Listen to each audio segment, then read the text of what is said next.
Welcome back to the channel. Today, on this very special video, we have an interview with Mr. Donald Kessler, retired NASA astrophysicist in charge of the Orbital Debris Program, and along with him, Christopher Lee Jones, author of the book Mars Mission 1, Surviving the Kessler Effect. Mr. Kessler is responsible for the mathematical equations of tracing orbital debris, keeping track of these objects. Every day, more and more debris is created on orbit, and the Mars Mission 1 book touches upon that topic in a science fiction, fact-based story. So, with that being said, join me so that we can learn a little bit more about what the Kessler Effect or Kessler Syndrome actually is. I'm Donald Kessler. I'm retired from NASA's orbital debris senior scientist. And your work? It was, first of all, identifying the orbital debris issue and saying that this was convincing my management that this was what needed to be done. We needed to do a lot of rules that would keep the debris from continuing to increase.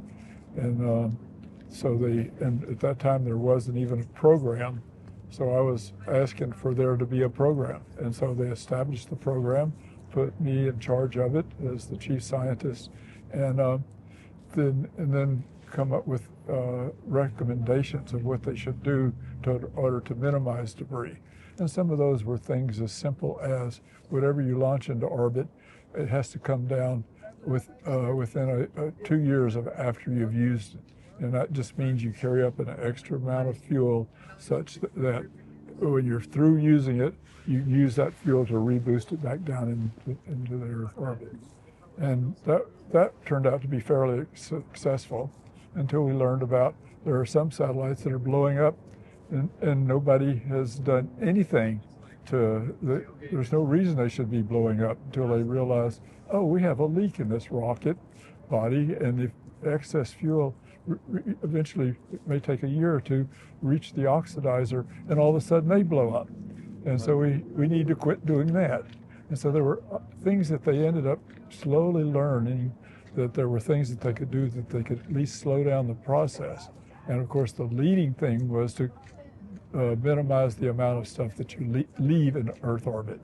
And that turned out to be the key to at least slowing down the growth, but it didn't stop it.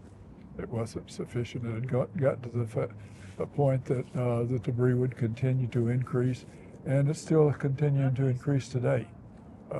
Because we're launching satellites, every time they put especially when they build a constellation of satellites, they put a bunch of small satellites in a small area, and eventually, even when they run out of fuel, they become randomly go in different directions eventually because of just the way the gravity affects them, and they'll run into each other or run into somebody else, run into another satellite. So the story continues to say we don't have a solution to this. It's still getting worse. And when you're talking about the constellations, you're talking about something like similar to what SpaceX is doing with the Starlink satellites, right? Yes. There's those kind of constellations that will group the satellites into a small area, and you'd think that it's pretty stable, but it's really not, and it doesn't take much variation in the altitude to change the forces, and they eventually will cause a problem too. It's just, it becomes a matter of, well, how can we slow it down enough that it'll take a long time to get worse? Yeah, and so I think that SpaceX has a way to control them, so they actually decommission those satellites after 5 years. Yes, in fact, we started doing that. That was just sort of a rule that we established a long time ago, that you do not leave anything in space. You always carry enough excess fuel to bring it down after you're through it with your function. That's good to know. And that is part of the regulations that were imposed on all the different organizations that have objects in the low Earth orbit and beyond, right? Yes. Okay. Yep. And then, of course, you're never going to get rid of all of them, because there's some of these that are beyond above about 1,000 kilometers. When you start getting up to those altitudes, there's hardly any atmospheric drag, and so they come down extremely slow. But when you go up to geosync, there's actually nothing to slow them down. And so that within geosync, they're continuing to run into each other. And of course, that will scatter them out of geosync, and eventually geosync will become, you won't be able to use that either. Okay, and you know, that's interesting, and that takes me to my next question, which is kind of a combination to talk also to Chris a little bit. Yeah, you can define an inclination, but it doesn't take much for that inclination to just sort of wobble like this. And unless they're in sync and they all wobble at the same time, but all it takes is just a short distance to the size of it, and they'll wobble at a different rate, and it'll get scattered. They'll end up running into each other eventually. Yeah. And your work takes into account all those variations to be able to calculate the trajectory of the objects up there, right? Well, I just, it was easy to assume certain things, like that the effects will scatter these things eventually, slowly. So there's a fact, and if they don't scatter them, you still got the problem. Well, if there's a bunch of them in one spot, the bigger chance that they're going to hit one of them if you're going in a different direction. So all of those things tended to average out.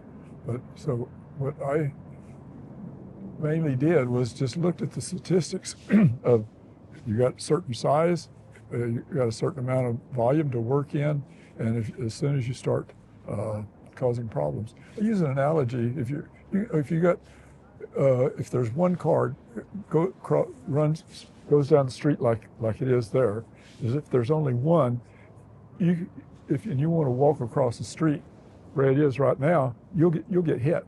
But if they're slowly going to each other, they're fairly far apart, there's a chance you can walk across the street, and even without a street light, without getting hit. But we're into the point where there's so many cars in space, effectively, that you have 100% chance of getting hit by something. That's a very good analogy, for real. Yeah, that's great. And Chris here, Christopher Jones, wrote a book that's in front of us right now, Mars Mission 1, Surviving the Kessler Effect, which is based on the work that you did. And I wanted to ask you, Chris, what inspired you besides knowing, how did you come up with the idea that it was a good use of your time to write this fictional story based on the real science that Mr. Kessler discovered? I wrote Mars Mission 1, Surviving the Kessler Effect, and came up with the second edition now. I was, after retiring from the fire department, I went to Kennedy Space Center, and I had time on my hands and was just doing some exploring, and I happened to see a YouTube video about the Kessler Effect.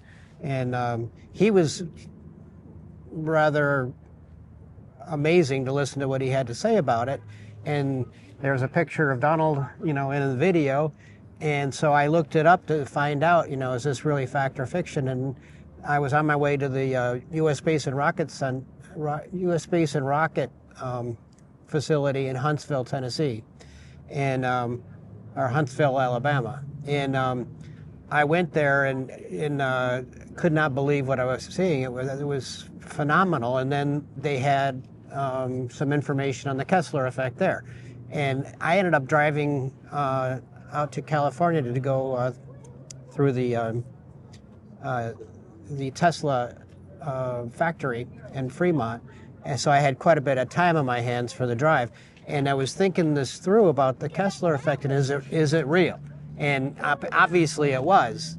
And SpaceX was at the time discussing the very realistic possibility of taking people, humans, astronauts, to Mars.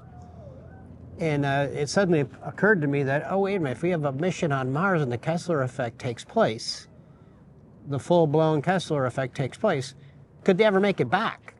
Might they be completely ostracized or left on Mars with no way home?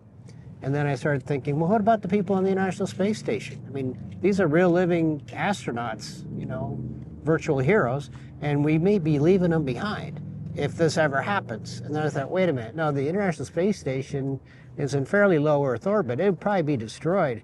And I was like, holy cow, there's people on it. So, I mean, it's like, you know, I was overwhelmed with needs to get this message out. Mm-hmm. And I've never written a book, and I never thought I could. I've never really been good with words.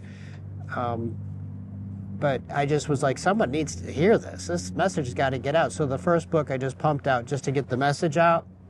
And it's taken me some places. And then I was told that, you know, Chris, the first book is great, but there's a whole lot of stuff in there that you didn't take, you know, you didn't take to the full development of the concept. So over the years, Donald and I have been in conversation numerous times. And he's just done nothing but to convince me that the Kessler effect is a real world issue, and what could be even more convincing than a total convention from the IAC, as they had held in Italy this year, and the entire convention was on nothing but how to preserve space, how to keep space usable. Mm-hmm. I mean, if you have every science and rocket manufacturer gathered together for the same purpose, must have some merit. Yeah, and how did the two of you meet? How did you start sharing information? He called me. He called you? I looked him up, found him on the internet. It took a while. And then I was nervous and my hands were shaking and my palms were sweaty, and I called him up and he said, hello. And I said, is this Donald Kessler? And he said, yes, it is. Who's calling? And I'm like, are you the real Donald Kessler? And he's like, yes, it is. I said, the Kessler from the Kessler Effect? And he goes, yes, it is. And I was like, oh. So you were starstruck. Oh, yeah. Yeah. Yeah, I mean, the work that Mr. Kessler has done has been important. And so after you two met, it seems like the two of you built a friendly relationship, and you have been collaborating and swapping information, and that is part of the new book? Is that kind of... Yeah, of course, because it's the new book is just expounding on really the first... Yeah. You sent me one of your first research articles, scientific-based research articles on orbital debris. And all I did in this book really is just it's taking the first book and just, you know, extending what actually happens when you have a loss of all satellites, loss of communication with all satellites, all the internet goes down, the entire knock-on effect of losing the internet. And we don't realize how dependent we are today on the internet. It's amazing. But imagine Wall Street without the internet. And right now my understanding is that the actual Kessler Effect or Kessler Syndrome already started, yes? Oh, yes. It's just at what rate it progresses that will determine the impact that it will have on us humans and outside of here, right? Because we already we're communicating with devices that are out of the planet already, and maybe that communication also suffers, correct? Right. Yes. Yeah. Yeah. The environment has just continued to get worse and worse, and even though they've tried to slow it down, it hasn't done anything to slow it down. So we've sort of failed to keep that from getting worse. But what his story is about is, well, is it going to get so bad that we can't even communicate with others? That's the real problem. Yeah. And at first I thought, well, gosh, I don't think it'll ever get that bad. And then I started looking at some of the things that we had done. For example, at one time one of the projects was to send space needles into space, into orbit. And the goal was to put enough space needles up there to reflect a signal off of the needles down to around the other side of the Earth. And that was going to be their communication technique. Well, I thought, that's going to leave a horrible mess behind. Those needles, that's not going to be a stable situation. So that's sort of feeding the possibility that he was talking about. And then there was just other things going on within NASA, like when you start saying, well, where are the satellites that are most likely to run in together. Well, it's mostly in low Earth orbit. But as you go up in altitude, there are fewer and fewer satellites till you finally get to some branches where there's just huge numbers of satellites. And they keep putting more and more of those up. And I begin to realize that's just, we're going to have debris raining down on us from higher altitudes for a long time. The thing that's really fascinating about the needles test in the late 50s, early 60s, is they sent like 30 million needles, like a ton, up. And they just, I guess, exploded them into space, expecting them to go to all different directions and then form like a mat to reflect a radio signal. What they didn't expect is that all the needles then slowly came back together and congealed. And that's where I got the concept of static from all the debris. Because what else could be holding the needles together than the static charge? So that's got to be what's happening here. And they're moving at, of course, orbital speeds, which is 17,500 miles an hour. And they're all vibrating and shaking, which we talked about earlier. And that vibration and shaking has got to cause a static charge. Yeah. I wanted to ask the two of you one more question and leave a little bit of the suspense for the readers, and then we'll probably some information about the two of you. For you, Mr. Kessler, if you wanted to give an advice for young engineers aspiring to work at NASA or in the space industry, what advice would you give them about tackling, long-term issues like orbital sustainability? What kind of advice would you give any young aspiring engineers? Well, I would advise them to continue to go on the path that they are doing now, because they seem to be doing the right things and worrying about, when I retired, I appointed somebody to be to take over what I was doing. He was really sharp. And then when he retired, he appointed somebody to replace him, and that person is even sharper. And he was supposed to only last about 2 years. He's been there about 5 years now. Wow. And last time I talked to him, he is going to the United Nations, getting international support for everything that needs to be done. Mm-hmm. And so I'm very optimistic now that they're on the right path of getting that done. Would you say he's sharper than a needle? That's a good one. Thank you so much, Mr. Kessler. It's been a pleasure talking to you.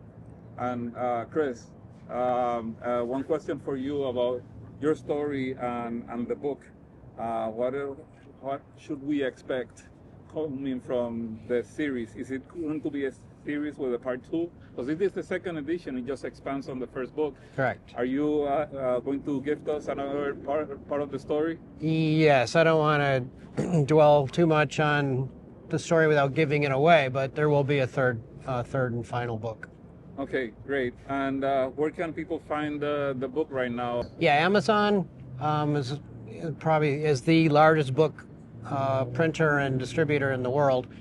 You can also find more information on my website at ChristopherLeeJones.com, and my email is chris@ChristopherLeeJones.com. If you want, if you want me to answer a specific question or collaborate with Donald on a specific answer. Excellent. Thank you both of you. Ryan, do you have any questions for them? Just real quick. Donald, this question's for you. If you could spearhead one new initiative to clean up space today, what would that be and why?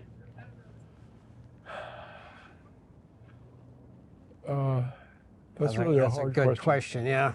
Because the people that are responsible for that right now have a lot more information than I do. I do not stay in contact with them. In fact, I think the reason I don't, even though I try to get in contact every once in a while, is that they're so busy trying to coordinate other things to get them done. And I think their move to the United Nations and making sure that everybody is in tune with what's going on is probably one of the better things that you can do. And then you use that information to come up with the best guidelines and rules for the road. We've always tried to have our own rules for the road, but we were a small group, and the things have gotten more complicated. There are new issues that need to be addressed. The IAC also had a big conference where the whole subject was trying how to do something about debris. what's the coolest thing about space debris that most people don't realize? Like the craziest thing that's up there flying around. You guys mentioned needles, which is kind of crazy. But is there anything else you can think of that most people might not think is up there floating around? There's a bunch of tools from the International Space Station. Mm-hmm. I heard that before, like actual tweezers and screwdrivers and things like that. That's exactly what happened. Yeah, in the movie Gravity, that was one of the first scenes they had. The thing started drifting away. Oh, get that, because you could run into it again. And then they went into a thing, well, it's not going to be traveling very fast. But they said, but on the other side of the Earth, it'll be traveling very fast. Yeah. Great. One of the strange things that damaged the shuttle was a chip of paint. So, I mean, it tells you wouldn't think that would be, it'd be rather innocuous, but it actually damaged the windshield enough that they had to replace it. So one more thing, actually, because we didn't cover this, and it should be quick, but this piece here, that thing here, and this thing here are very impressive. And we discussed this off camera, but I want to see if you can provide a brief description on both. Okay. Yeah, these are the kind of tests that were frequently conducted within NASA, where they would shoot a pellet about this size, smaller than a BB, and shoot it at a target. And when I retired, they gave me this sample, a mounted one. But it's a really good sample because you can see the size of the BB that was used. And when it hits this thing, this is the type of crater that it makes. And of course, then they cut this in half so they could see it from the side. And then sent that to me as a gift. But that's crazy. That's like smaller than a pinhead. Yep. About the size of a pinhead. And that was actually tested at the NASA facility? Yes. Mm-hmm. And of course, in reality, in space, things are traveling about twice as fast as these. So you'd see even more damage than this. And of course, one of the things that's kind of important here is this thing that's coming off of the back. When it hits strong enough, it may not penetrate this thing, but you have a spall that comes off of the back then, and then that spall can go through the cabin, and if you're in a cabin, you can get hit by that, and even though there's no leak. And so that became something else that they need to worry about. Right. And how about this guy here? Well, this was something that I did. One of the things that they kept talking about is if you were in the space station and for some reason something hit it, it would make a hole, and all of a sudden all the air would suck out, and the crew would be sucked out with it. And I thought, well, is that realistic? And so I said, well, I have this little thing here, and I said, let's shoot a target at it, and here's the input hole that it made, and then what happens when just a small amount of debris that's involved in that comes out, it makes a huge hole in the back. Right. It just blows it's the pressure of the event. And of course, any crewman in there would be totally sucked out. And what you need to be afraid of depending upon the circumstances. Excellent. And of course, you can solve this problem by putting multi-layers on here to make sure that nothing even gets through it, so that you never get anything going over here. Right. And that's of course was a large part of what they had to do with our space stations. And part of the issue with this as well is if you get hit with this spall, it'd be like getting hit by like shrapnel. Yep. Oh yeah, you would not survive a hit like that. Even if it hit you in the foot, your space station would you'd lose your foot, and all the pressure would escape from you. How do you clean up blood in zero debris? Yeah. In zero orbit. I just want to ask one more thing. Sure.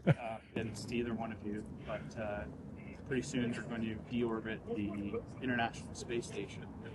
Is there any big concerns that you have? Is there something that you could foresee that could go terribly wrong with that? If so, what would it be? Yeah.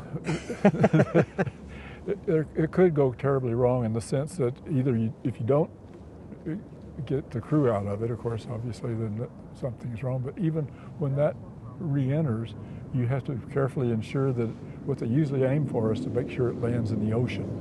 And the first time they ever deorbited anything, they didn't make that calculation, yeah, and it ended up hitting the land and doing some damage.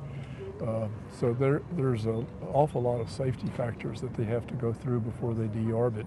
And of course, the first one is to get the crew out. You talking about Space Lab? Yes. Space Lab The landed Space in Lab. Australia. Scary stuff. Yeah. Yeah, so something else that you never hear about on TV or on the radio, but I haven't heard anybody talk about how much money it costs to get the ISS up there in the first place. We can't even replace it now. We don't have the technology today because the shuttle's gone. Mm-hmm. So you have to kind of turn around, look at it and go, okay, maybe it needs work, but how many billions of dollars did it cost to put it there in the first place? And can we perhaps, retrograde it or get it, give it, a makeover or something? Perhaps we can do work on it in space instead of having just throw the whole thing away because it costs a lot of money to get there. That's gonna be a lot of work. Only time will tell, right? Yeah. Right. It doesn't have to be occupied while they're doing the work, though. Yeah. One thing I'd add, the shuttle itself, when they first came out with that concept, I thought that was brilliant. It actually flies. Well, it had so many factors in it that were unsafe. First of all, they didn't even really understand when something hits it. You have this shielding on the shuttle during the launch to withstand the heat pressure just going through the atmosphere. Yep. Well, all that stuff in a lot of cases would just come off during launch. And when you lose that, you lose a lot of the protections of coming in. And that's exactly what happened with one shuttle. It just did not. I was listening in to the crew when they first started re-entering. And The Columbia? in Columbia, yeah, and we knew that the left wing had been hit, and the crew, and I listened carefully, and one of the things that you don't even see on TV is the crew. They said, first they said, yeah, we're doing fine, and they said, oh, I'm getting a little bit of heat in our left wing, and they said, but I can take care of that, and then a little bit later, well, that seems to be getting worse. And then just eventually you lose communication with them, and because the wing came off, and they re-entered, killing all the crew. Mm-hmm. So Yeah. the shuttle, it failed in a lot of ways, and so a vehicle like that just doesn't work very well. No. Incredible. But it was great at hauling cargo because it had Yeah, large it was. cargo capacity. Yeah. Yeah. All right, Yeah. guys. Once you got into orbit, it was a very useful tool, but getting it in and out of orbit, that's the problem. Yep. And imagine the wing was damaged by foam. Yep. Well, thank you guys so much for your time, Mr. Kessler. It's been an honor to talk to you. And Chris, my friend, thank you so much for writing the book. Thanks for all your help, Raphael. Absolutely. I appreciate 100%. it. Have a good day, guys. You too. Thank you.